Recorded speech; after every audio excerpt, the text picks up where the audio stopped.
반갑습니다. 혹시 지난번에 권역별로 워크숍 했었죠? 거기 참석 혹시 하셨던 우리 분들, 단원님들 혹시 있으시면 한번 손 들어보세요. 많이 참석하셨군요. 그때 안산에서 참석하셨나요? 네네네. 수원. 그러셨군요. 예, 여하튼 반갑습니다. 오늘 제가 아주 좀 간단하게 아마 여기 아주 인터내셔널 정책 제안을 잘 하시는 분들도 계신데 간혹가다 이제 조금 인터넷 검색하는 것도 좀 서툴고 이런 분들이 좀 계셔서 아마 알고 계신 분들도 계실 거예요, 이 내용을. 그렇지만 한 번 더 그분들은 한 번 더 리마인드 하신다고 생각하고 들어주시면 좋을 것 같아요. 자, 이 정책 그런 굉장히 어렵긴 하죠. 뭐 여러 번 아마 교육을 받으셨을 거예요, 그죠? 그래도 오늘은 좀 엑기스만 제가 정리를 해서 알려드리겠습니다. 좋은 정책 제안을 위한 방법. 자, 여기 보시면 그 앞에 모니터보다도 지금은 이 앞에 보시면 좋을 것 같아요. 제안하시는 분의 입장이 아니고 누구 입장이요? 정책을 담당하는 사람의 입장에서 해주는 게 좋아요. 제가 이제 그 정책 제안하신 거 쭉 이렇게 읽어보면 어떤 분들은 굉장히 주관적이고 감성적이고 이런 얘기만 이렇게 풀어놓으신 분들이 꽤 있으세요. 그러면 뒤에 이제 제가 구체적인 사례로 설명을 드릴 텐데, 그럼 이게 어떻게 하라는 건지 잘 구분이 안 갈 경우가 간혹가다 있더라고요. 그래서 제안하시는 문제는 제안하시는 분의 입장인데 글을 쓰실 때는, 그죠? 그것을 봐야 되는 사람의 입장에 써주시는 게 제일 좋습니다. 그리고 우리 단원님도 어머님들 보면 굉장히 감성적이세요. 그래서 저는 남자분들 막 이렇게 가 있는데 강의 잘 못해요.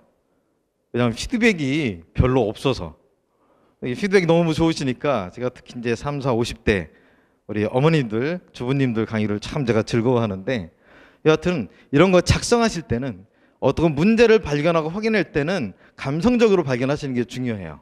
근데 이것을 정리하실 때는 이성적이고 논리적으로 정리하시는 게 굉장히 중요합니다. 그리고 간혹 가다가 굉장히 개인적인 문제를 제기하시는 분들이 계세요. 다른 사람하고는 전혀 상관이 없는, 그죠? 나는 화가 나는데, 그죠? 이걸 어떻게 해결했으면 좋겠는데, 뭐 이런 분들이 계세요. 그것도 이해는 되지만 사실은 정책으로는 타당하지 않을 수도 있어요. 왜냐하면 정책이라는 건 한 개인을 위한 문제이기보다는 다수를 위한 문제인 경우가 훨씬 더 많기 때문에 그렇죠.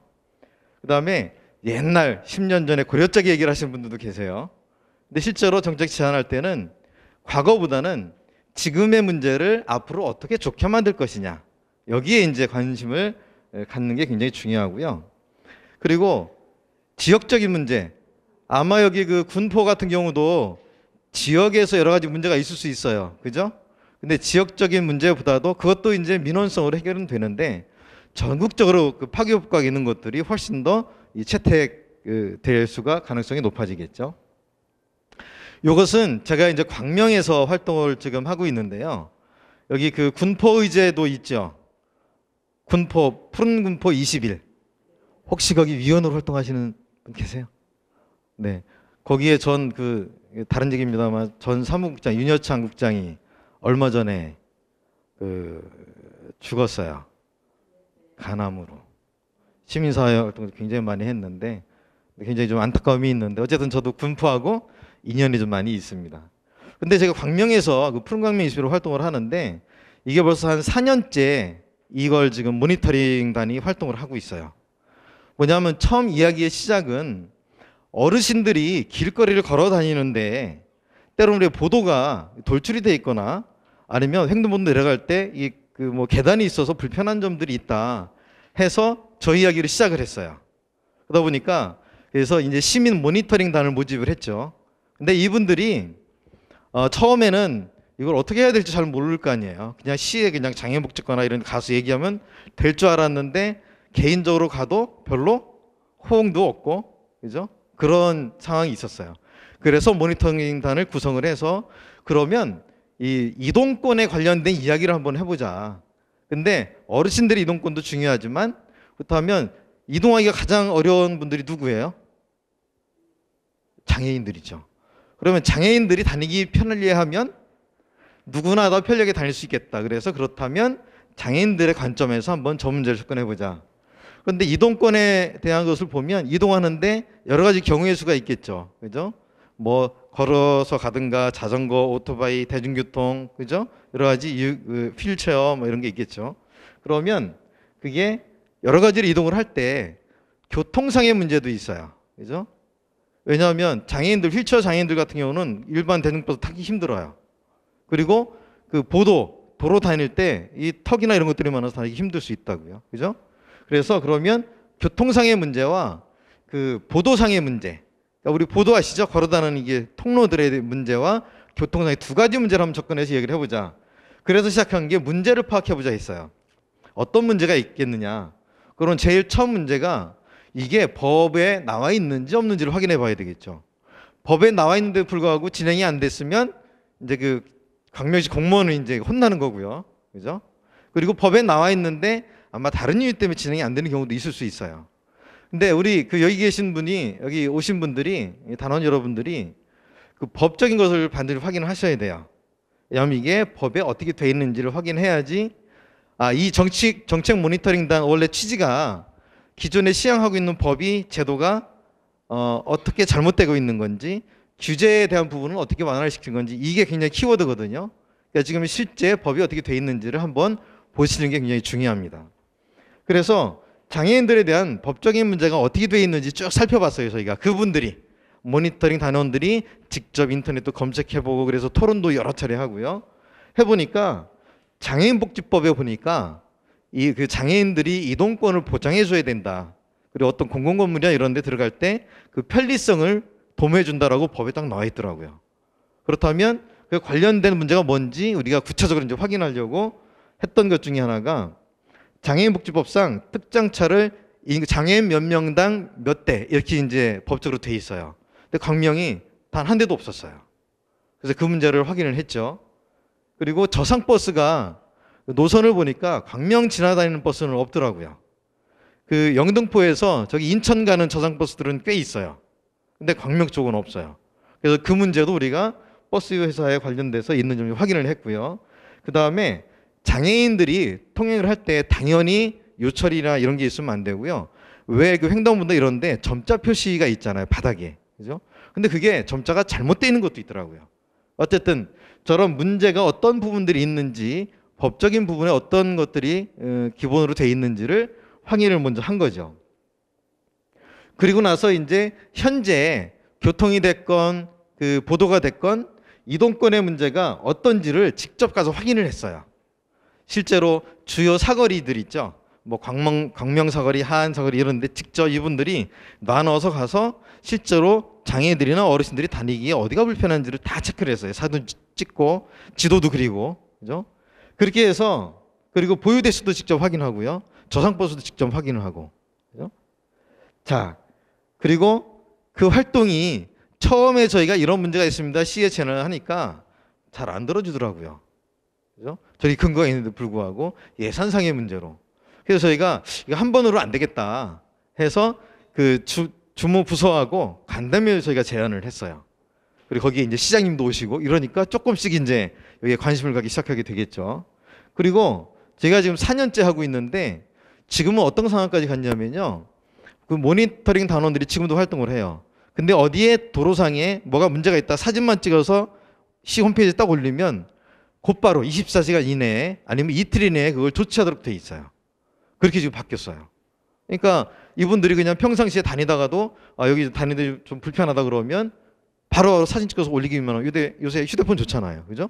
올리면 바로바로 조치가 되더라고요. 그래, 그것만 하는 게 아니고 바로 조치가 됐는지 또 바로 가서 확인을 해봐요. 그러니까 공무원들이, 정책을 담당하는 분들이 이 사람들은 대충 해서 되는 분들이 아니다라는 인식이 돼서 지금은 장애인 이동권 관련해서는 바로바로 조치를 해주는, 그리고 특장차도 지금 12대가 확보됐어요. 그 광명시가 17대가 기본 보유됐는데 앞으로 한 20대까지 확보를 하겠다, 이렇게 약속을 받아낸 상황이고요.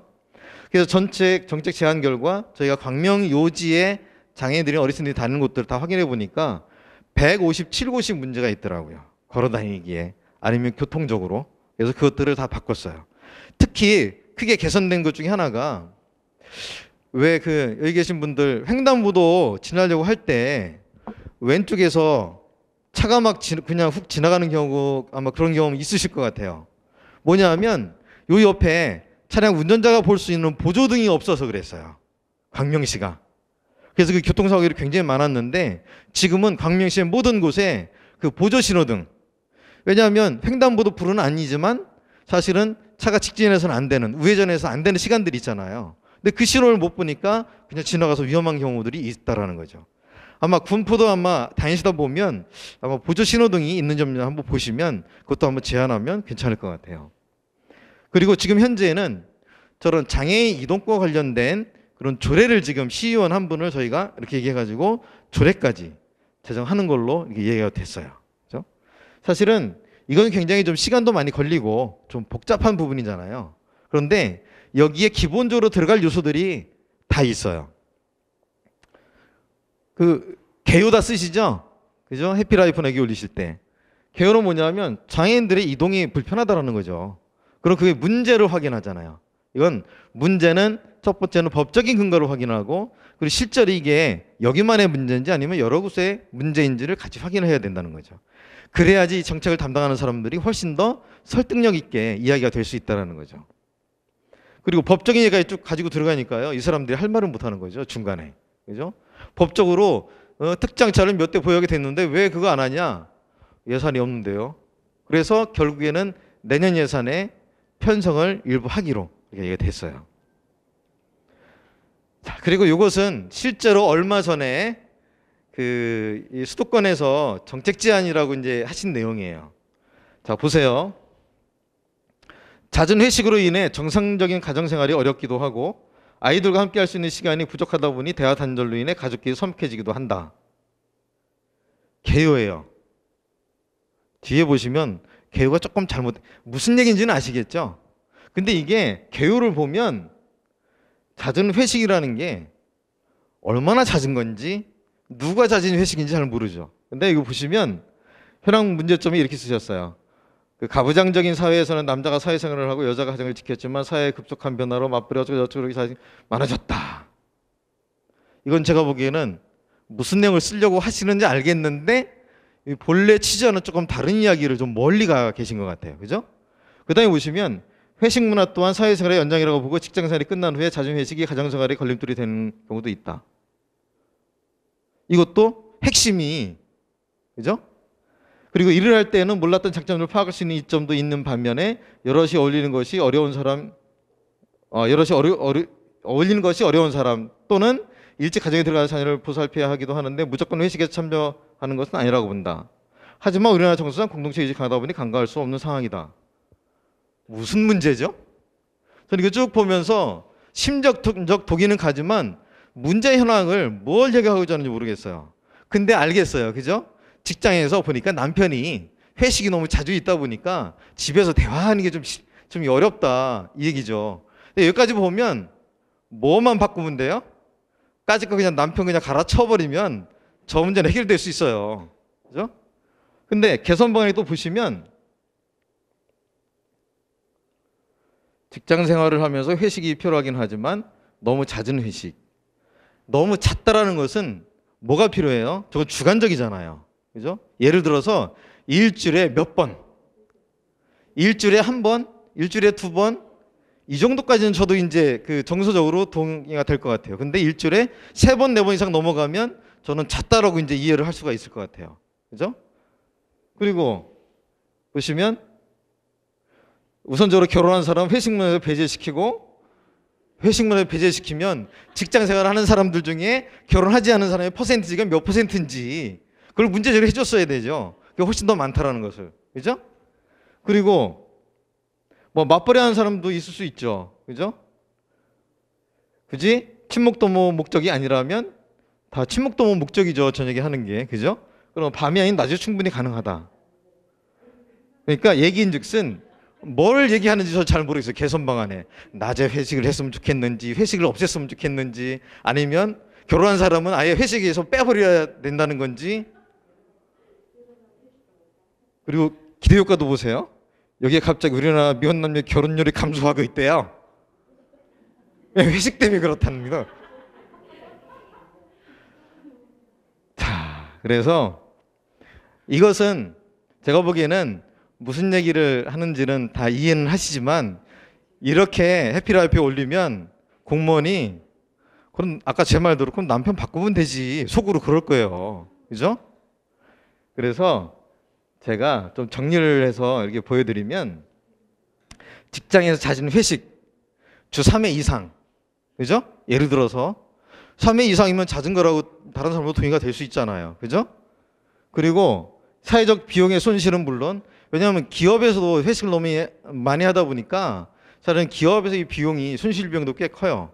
개인도 건강이 또 안 좋아질 수 있잖아요. 그죠? 이런 사회적 비용이 문제가 되니까 가족 간의 대화가 어려워진다. 또 갈등도 생기고 그래서 직장의 술 중심 회식 문화에 대한 개선이 좀 필요하다. 이렇게 개요에 쓰면 되고요. 현황과 문제점은 실제로 그와 관련된 현황과 문제점이 어떻게 돼 있는지를 얘기를 해줘야지 설득력이 있을 거 아니에요. 그죠? 제가 찾아보니까 이렇게 실제로 여기 취업 포털에서 조사를 해보니까 우리나라의 직장 문화에서 잘못된 문화가 뭐냐라고 했을 때 1순위는 업무 시간이 끝나도 추가 근무를 해야 되는 것을 당연히 생각하는 게 가장 1순위로 나왔어요. 그리고 두 번째가 바로 이거예요. 회식하면 죽어라 술만 먹어야 하는 문화가 두 번째래요. 그러니까 직장 다니는 사람들도 술만 먹어야 하는 게 싫은 거예요. 그죠? 이런 그 조사 결과도 있고요. 그리고 또 그러면 선호하는 게 뭐냐? 또 다른 조사 결과를 보니까 맛집을 찾는 미식가형. 술만 먹는 게 아니고. 그죠? 그리고 2위가 연극, 뮤지컬 등 문화 공연형. 이게 실제로 최근에 몇몇 기업들은 이런 뭐 공연이라든가 뭐 이런 그 활동으로 많이 바뀌어가는 곳들도 있습니다. 그리고 뭐 저녁이 중심이고 반주를 곁들인 식사형. 그리고 운동을 함께하는 무슨 뭐 동아리 활동이나 밴드 활동이나 이런 것을 이제 직장에서 어떤 문화, 건강한 문화를 위해서 이걸 권장하는 곳들도 요새는 기업들이 많이 있죠. 그리고 제일 그래도 있어요. 2.7%는 음주 감염이 그래도 아직은 괜찮다. 이런 사람도 있기는 해요. 근데 겨우 2.7%예요. 그러면 대다수의 사람들이 지금의 음주 문화가 이 회식 문화가 문제 있다고 보는 거잖아요. 그죠?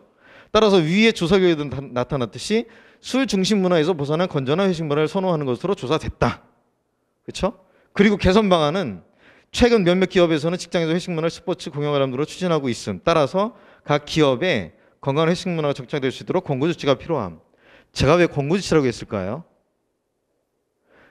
정부에서 기업을 규제하고 통제할 수 있는 것과 기업이 자율적으로 하는 것이 나누어져 있어요. 제가 알고 있는 지식은 딱 그거 한 가지였어요. 나머지는 네이버나 애들한테 찾아본 거예요. 그죠? 저는 기업이 자율성이 분명히 있다. 그리고 회식은 뭐예요? 기업에서 과라든가 여기서 자율성 있는 것과 동시에 그래도 개인의 선택권이 또 거기에 포함이 돼 있잖아요. 그죠? 그렇다고 일주일 내내 회식을 하는 건 아니거든요. 이런 경우는 있어요. 이제 부서장쯤 되면 이제 그 부서장들끼리도 회식도 하고 때로는 또 직원들하고도 하고 또 팀별로 이렇게 많이 경우는 기회도 있을 수 있어요. 그죠? 그런데 여기 보면 아까 위에 문제 제기하신 분은 그 높은 자리에 있는 분은 아닌 것 같아요. 그죠?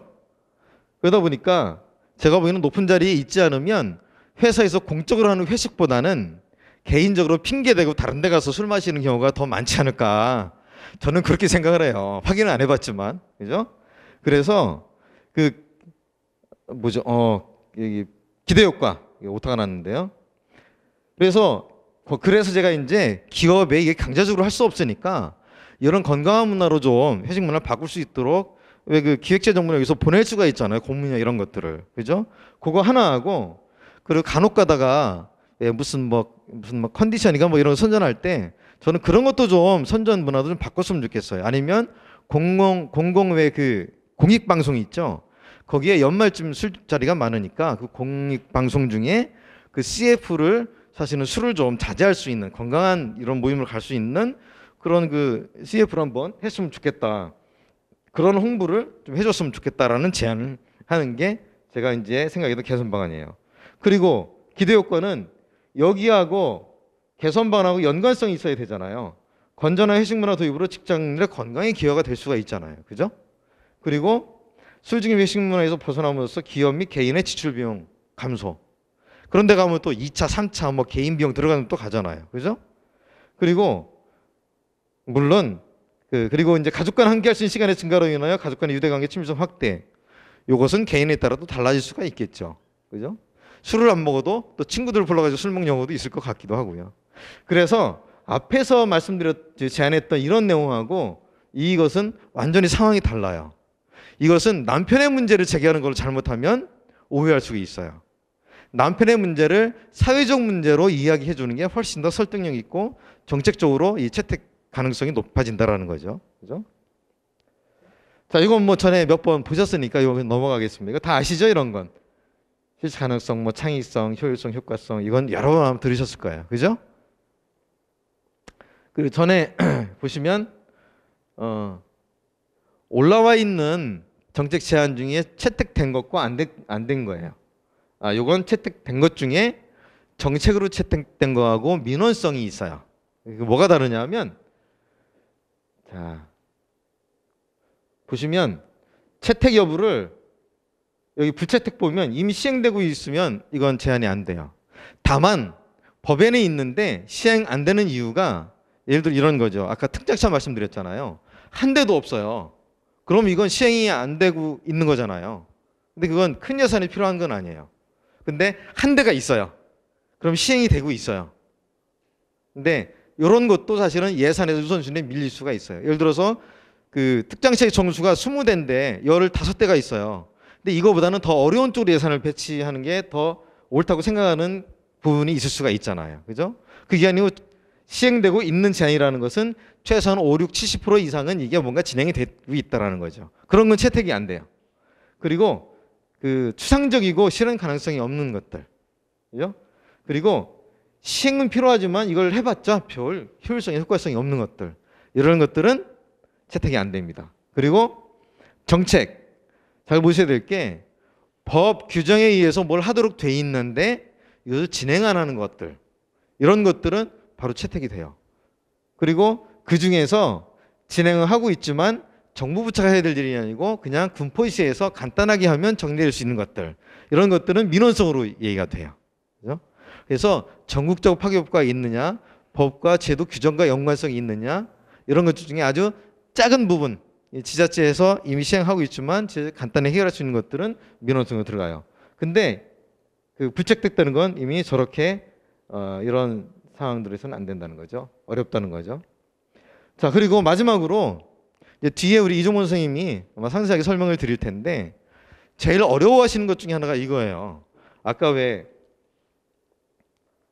이런 내용들을 찾는 게 좀 어려워하시는 분들이 계신 것 같아요. 이런 자료조사.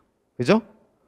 왜냐하면 그 근거를 어떻게 찾을까 이런 부분이 좀 고민이 되는 경우가 있을 것 같아요. 그래서 보시면 키워드를 확인하셔야 돼요. 아까 여기 보시면 여기에 키워드는 뭐죠? 직장 회식, 그죠? 회식 문화, 회식 문화죠. 그러니까 회식 문화라고 네이버에서 딱 치시면 저 관련된 데이터가 그대로 올라와요. 회식만 쳐도 그런 내용이 일부 올라올 수 있어요. 그러니까 제안하시고자 하는 내용의 키워드가 뭔지를, 주제가 뭔지는 다 알고 계시잖아요. 그래서 인터넷 검색에서 뭐가 어떤 그 키워드가 중요한지를 확인하시는 게 제일 중요하세요. 그리고 두 번째는 법과 관련된 것은 우리나라 법제처라고 있어요. 거기에 들어가서 마찬가지로 회식 문화 같은 건 써 있지 않아요. 장애인 아니면 교통 이런 우리가 법과 관련된 내용들은 거기에 다 올라와 있어요. 다만 시군구에서 만들어진 조례나 이런 것들은 올라와 있지 않아요. 그건 그 군포시의회에 들어가서 거기서 검색해야 되는 거고요. 그거 말고 국가법령으로 만들어진 것은 법제처에 가면 그 키워드만 치면 다 나옵니다. 그래서 들어가서 관련된 조항이 뭐가 있는지 확인해 보시는 게 굉장히 중요하죠. 그죠? 그 다음에 두 번째는 아까 이제 그런 문제점 및 현황을 찾을 때는 저는 주로 사용하는 게 네이버나 구글이에요. 그리고 그 다음이나 이런 데는 검색 기능이 조금 떨어지는 것 같아요. 제 개인적으로 보면. 그래서 저는 주로 네이버가 그 검색 기능이 굉장히 강화돼 있어서 여기다 아까 말씀드렸던 그 키워드를 딱 입력하시면 금방 이렇게 확인해 볼 수 있어요. 그죠?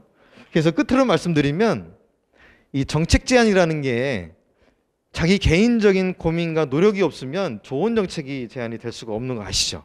그죠? 가끔가다 그냥 생각이 나서 올리면 즉흥적으로 올리시게 되면 이렇게 정리된 좋은 정책 제안이 어려울 수도 있어요.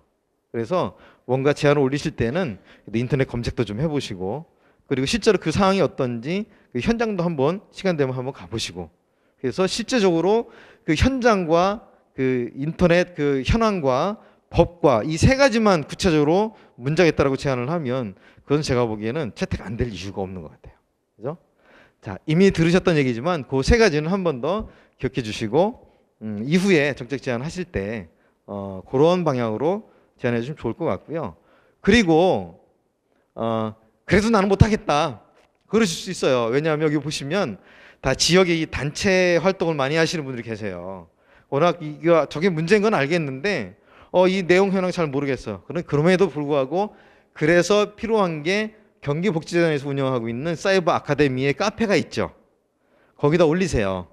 그래서 내가 현황 찾기 시간도 없고 그러면 그래도 올리세요. 올리면 저하고 또 한 분이 계세요.